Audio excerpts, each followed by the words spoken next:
The purpose of this video is to show you how to add a pentaho file or process to our production pentaho server. Currently, this is the server known as Darley. The utility that we use to do this is penguinet, which is an interface between Windows applications and Linux machines. It's really handy for moving files. Our connection, if you don't already have set one up, you'll need to set one up with the relevant information prior to doing this. But in this particular case, we already have it set up.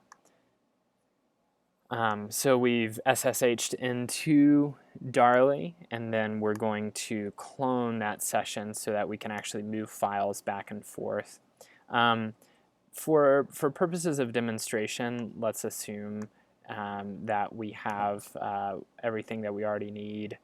So I'm going to go to my home directory, and I'm going to take a file that I've just created for purposes of this demonstration, and I'm going to, what you're actually going to do is you're going to go to basically the identical directory as it exists in on the Darley server. So where is that? So from root, the root directory, that's going to be home, pentaho,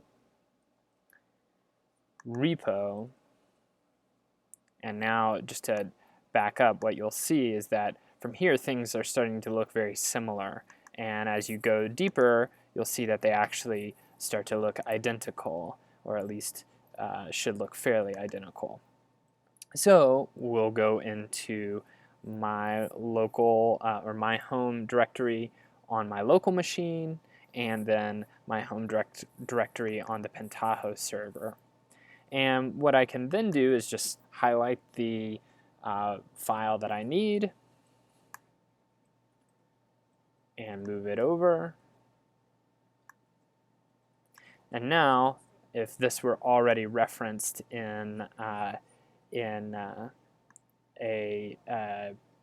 script somewhere, then it would be updated and the new binaries would work in production.